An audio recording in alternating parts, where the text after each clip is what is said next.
नमस्कार दोस्तों, आज हम आपको अहोई अष्टमी की कथा सुनाते हैं। इसे ध्यान से सुनिएगा।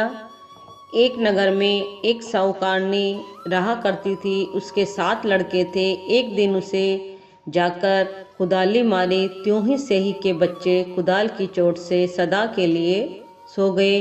इसके बाद उसने कुदाल को सेही के खून से सना देखा तो उसे सेही के बच्चों के मर जाने का बड़ा दुख हुआ, परंतु वह विवश थी और यह काम उससे अनजाने में हो गया था। इसके बाद वह बिना मिट्टी लिए ही खेद करती हुई अपने घर आ गई और उधर जब सेही अपने घर में आई तो अपने बच्चों को मरा देकर नाना प्रकार से विलाप करने लगी और दुराशीष देने लगी। जिसने मेरे बच्चों को मारा है उसे भी इसी प्रकार का कष्ट होना चाहिए।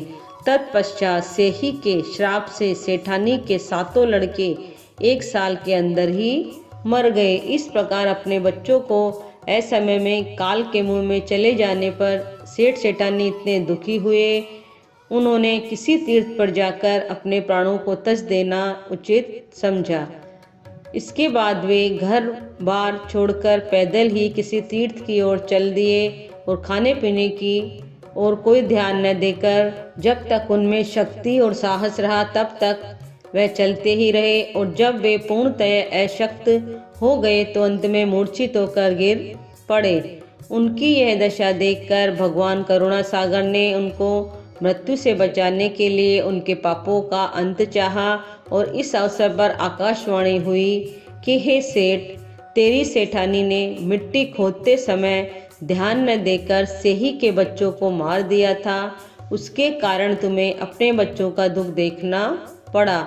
यदि अब पुनः घर जाकर तुम मन लगाकर गऊ की सेवा करोगे और अहोई देवी का विधि विधान से व्रत आरंभ कर प्राणियों पर दया रखते हुए स्वप्न में भी किसी को कष्ट नहीं दोगे तो तुम्हें भगवान की कृपा से पुनः संतान का सुख प्राप्त होगा। इस प्रकार की आकाशवाणी सुनकर सेठ सेठानी कुछ आशावान हो गए और भगवती देवी का स्मरण करते हुए अपने घर को चले आए।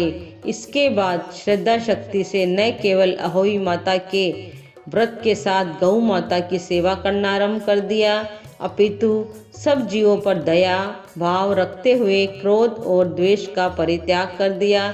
ऐसा करने के पश्चात भगवान की कृपा से सेठ सेठानी पुनः 7 पुत्र वाले होकर और अगणित पुत्रों के सहित संसार में नाना प्रकार के सुखों को भोगने के पश्चात स्वर्ग को चले गए। आपको ये कहानी कैसी लगी? इसे लाइक कीजिए, सब्सक्राइब कीजिए और बने रहिए चैनल के साथ। जय जय श्री राधे।